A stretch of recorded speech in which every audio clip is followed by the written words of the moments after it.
Atención, información importante generada sobre la economía de los Estados Unidos, ya que el mal dato de empleo en Estados Unidos hace dudar a la Fed, a la Reserva Federal, sobre cuándo acometer la subida de tipos de interés o la subida de las tasas de interés. Con información reseñada por la agencia Europa Press desde Filadelfia, el 6 de junio, la presidenta de la Reserva Federal de Estados Unidos, la Fed, Janet Yellen, ha mostrado el lunes 6 de junio su preocupación por los recientes datos del mercado laboral estadounidense que han levantado interrogantes sobre la perspectiva económica actual, pero ha subrayado que los datos económicos de carácter positivo han compensado a los negativos. ¿Qué sucede? Hay una contracción en el mercado laboral estadounidense y esa contracción hace que la capacidad de consumo caiga, y si cae la capacidad de consumo, es más evidente que la clase media en Estados Unidos ha perdido fuelle, ha perdido capacidad de consumo, ha perdido capacidad de productividad en lo que se refiere al sistema económico estadounidense, y por ello, al aumentar el desempleo y al caer la productividad del empleo, ha hecho que la clase media pierda esa capacidad o ese poder adquisitivo tan necesario para que una economía como Estados Unidos, cuyos bancos dependen mucho de los créditos que otorgan a la clase media para ya sea subvenciones o proyectos de inversión, tengan o tiendan, mejor dicho, a perder fuerza. Durante una conferencia sobre política monetaria y perspectiva económica en la ciudad de Filadelfia, la dirigente de la Reserva Federal o la Federal Reserve, Janet Yellen, ha eludido hacer referencias temporales, como sí hizo durante su última intervención sobre una posible subida de los tipos de interés que actualmente se encuentran en un rango objetivo de entre el 0,25% y el 0,50% desde el pasado mes de diciembre, cuando la Fed decidió aumentar las tasas de interés, el tipo de interés en un rango o un sistema de bandas de 0,25 a 0,50%, es decir, la tasa de interés para cada préstamo otorgado en dólares, lo cual, recordemos, hizo que el dólar se revaluara, aumentara su poder de compra, también su solidez en cuanto a la liquidez en los bancos, el nivel de reservas en la misma Reserva Federal, e hizo que se apreciara con respecto a muchas monedas del mundo, con respecto al euro, con respecto al peso mexicano, y al adquirir más fuerza, porque de alguna manera las tasas de interés implicaron un mayor costo del dinero estadounidense, un mayor precio del dólar, los créditos y los préstamos aumentaron en cuanto a valor, y por ende también la liquidez de la Reserva Federal, una estrategia que sin duda alguna le da más liquidez y más ingresos a una Reserva Federal con un dólar que adquiere mayor peso, y esa estrategia o esta subida de tipos de interés fue una buena jugada para que el dólar ganara o pudiera reforzar su solidez en el comercio mundial. Los datos del mercado laboral han provocado que surjan nuevos interrogantes sobre la perspectiva económica actual. Ha indicado la presidenta de la Fed después de conocerse el pasado viernes que la economía del país, la economía de Estados Unidos, generó 38,000 nuevos puestos de trabajo no agrícola en mayo, y el menor ritmo mensual fue ese en la creación de empleo desde septiembre de 2010. En este sentido, Yellen se preguntó si el notable descenso de la contratación en abril y mayo es un signo de ralentización en la economía, o si esta volverá al ritmo sólido que mostró en los primeros meses de 2016 o durante 2015, cuando el empleo de alguna manera empezó a repuntar. Las contrataciones fueron más altas, la tasa de desempleo cayó, la demanda de empleo aumentó. Pero Yellen ha reconocido que el informe de empleo correspondiente al mes de mayo fue decepcionante, pero ha subrayado que desde la institución que preside no se deben fijar tan solo en un solo informe. Otros indicadores han sido positivos, ha argumentado Yellen, quien señaló que las peticiones semanales del subsidio de desempleo, un buen indicador adelantado de las condiciones del mercado laboral, continúan en niveles reducidos. ¿Qué quiere decir? En Estados Unidos hay subsidios al desempleo, hay subsidios directos a familias y a ciudadanos que están desempleados y están en búsqueda de empleo. El subsidio al desempleo es una política que puede medir de alguna manera a través del otorgamiento de estos subsidios la cantidad de personas que está desempleada, para de esa manera poder tener un indicador bastante ilustrativo de la situación de desempleo, de la tasa de desempleo, respecto a la reducción de la tasa de paro en 3 décimas hasta 4,7%, es decir, bajó a 4,7% la tasa de personas desempleadas y también en la movilidad laboral en Estados Unidos bajó en 3 décimas. La dirigente de la Reserva Federal explicó que se ha producido porque menos gente se ha declarado como solicitante de empleo, no porque más personas tengan trabajo. Es decir, cayó la tasa de paro. Hubo menos personas en paro y esto fue porque menos gente se declaró como solicitante de empleo. Menos gente dijo haber estado en búsqueda de empleo. No porque más personas tengan trabajo. ¿Qué significa esto? Que la oferta laboral no ha aumentado en Estados Unidos, sino que fue una menor cantidad de personas las que se declararon como solicitantes de empleo. ¿Por qué? Porque empezaron a trasladarse de una economía formal o del empleo formal al empleo informal. Por ello dejaron de solicitar empleo formal para obtener ingresos mediante empleos informales que no son subvencionados ni tampoco administrados por el Estado.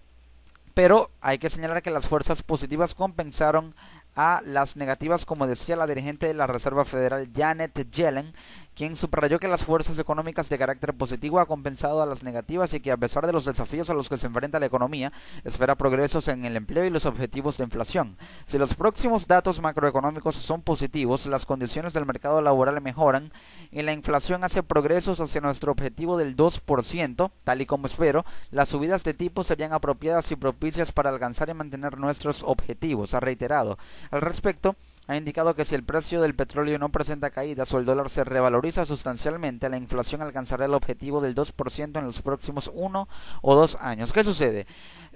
La Fed quiere evaluar y analizar muy bien si realmente puede aumentar los tipos de interés más allá del 0,50%, posiblemente a un 0,70, 0,75 o in extremis un 1%. Pero para lograr eso o para realizar eso, la Fed debe tener en cuenta el asunto de la inflación, ya que si la inflación disminuye, podrá otorgar mayor cantidad de créditos a una tasa de interés mayor, porque si hay menos inflación, puede haber mayor capacidad de compra, mayor capacidad de financiamiento a los créditos, de pago a los créditos, por lo cual los estadounidenses tendrían un poder adquisitivo mayor como para solicitar más créditos a una tasa de interés mucho más altas porque tendrían mayor capacidad de poder pagar esas tasas de interés y pagar y cancelar esos créditos, ya que hay una inflación menor con una estructura de precios controlada y un sueldo que con una inflación menor es necesario o suficiente que se mantenga en $8 por hora, como lo es el sueldo o el salario mínimo federal en los Estados Unidos. Pero para que la inflación pueda descender, si el precio del petróleo no cae y el dólar tiende a revaluarse, debido a que si se revalúa o se revaloriza puede disminuir la inflación, ya que al ser más demandada en los mercados internacionales y el precio del petróleo, de la cesta o del crudo Brent y el West Texas Intermediate no caen, que son crudos estadounidenses, no cae debido a la caída abrupta de los precios del petróleo por situaciones coyunturales que han sucedido en Canadá, con los incendios forestales en Alberta, también el asunto del bloqueo de envío petrolero de Nigeria. Entonces se puede de alguna manera tener en cuenta que no se va a generar un conjunto de volatilidades en el mercado petrolero haciendo que no caiga el petróleo, y si no cae y el dólar se revaloriza porque llega a ser más demandado en los comercios o los mercados internacionales, la inflación podrá disminuir. ¿Por qué? Porque la Reserva Federal tendrá la liquidez suficiente como para seguir inyectando dinero en la economía, a sabiendas de que el precio del petróleo se va a mantener, de que el dólar se revalorizará y por ende compensará esa demanda y flujo de dólares que necesita la economía mundial. Por ello, seguirá emitiendo dólares y no habrá dinero inorgánico porque la inflación podrá disminuir. Si aumenta la inflación y sigue emitiendo más dólares, sería dólar inorgánico. Pero al disminuir y al mantener un nivel de reservas estable y sigue emitiendo dólares, sería un conjunto de dólares orgánico. Es la importancia que hay que tener en cuenta. Entonces, si eso pasa, si el precio del petróleo no cae, si el dólar se revaloriza por ser más demandado en mercados internacionales y la inflación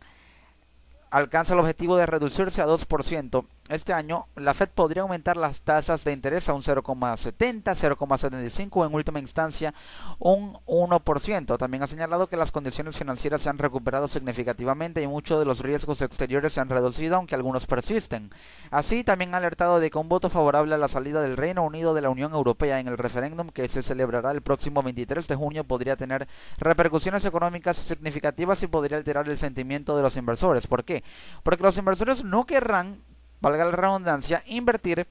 en unos Estados Unidos que no tenga el apoyo comercial de un aliado comercial tan importante que tiene mucho que ofrecerle al mundo como lo es un Reino Unido fuera, o como lo sería un Reino Unido fuera de la Unión Europea, ya que si sale del bloque europeo, entonces sus exportaciones tenderían a caer, ya que no tendría el apoyo de Francia, Alemania, Italia o España. De esa manera, si no tiene ese apoyo comercial, puede caer su oferta comercial, su oferta exportadora. Y si cae, será menos que pueda de alguna manera complementar a la economía estadounidense en un posible acuerdo comercial entre Estados Unidos y Reino Unido, por lo cual los inversores no querrán invertir en un país que no tenga tanta oferta británica como antes, ya que es muy importante. Por ello también podría afectar, pero si la inflación se reduce porque el dólar se revaloriza al ser más demandado y no cae el precio del petróleo, la Fed podría aumentar las tasas de interés. Pero si aumenta las tasas de interés, debe tener en cuenta que debería realizarlo con una mejoría en el empleo. Y para mejorar el empleo, el gobierno federal, en la administración de Barack Obama, debería crear más empleo. ¿Cómo? Gastando o recurriendo a más fondos del gasto público para que con esos fondos del gasto público pueda incrementar la inversión pública interna. Y al incrementar la inversión pública interna generando infraestructura con más fondos del gasto público, podría aumentar la capacidad de consumos de créditos en la clase media. ¿Por qué? Si invierte fondos del gasto público en inversión pública interna para infraestructura, puede crear más puestos de trabajo, y si crea más puestos de trabajo, más salario, o aumenta el salario mínimo federal posiblemente a $9 por hora, podría aumentar la capacidad de consumo de créditos de la clase media, que tendría un poder adquisitivo más alto, podría demandar más créditos, y si demanda más créditos, la Fed podría aumentar las tasas de interés porque sabe que con un poder de consumo o capacidad adquisitiva mayor, podría la clase media ser más consecuente y solvente con los pagos de esos créditos, recuperar fuerza en la economía, tener mayores posibilidades en el mercado laboral, ampliarse y crear más puestos de trabajo más allá de los 38.000 nuevos empleos que generó Estados Unidos en mayo, y aumentar el dato del empleo para que pase de ser malo a uno bueno y la Fed pueda aumentar tasas de interés. Así es como afecta el empleo a la economía estadounidense, y así es como la economía estadounidense, con un dólar más caro, porque recordemos que los intereses o las tasas de interés son los precios del dinero, entonces sería un dólar más sólido, con mayor fuerza en la economía mundial, que se revalorizaría más frente a otras divisas y seguiría manteniéndose como la divisa por excelencia de primer orden mundial, a pesar de que tenga detractores como Rusia, como China, como India, como países que no están alineados a la política monetaria exterior de los Estados Unidos, pero que aún así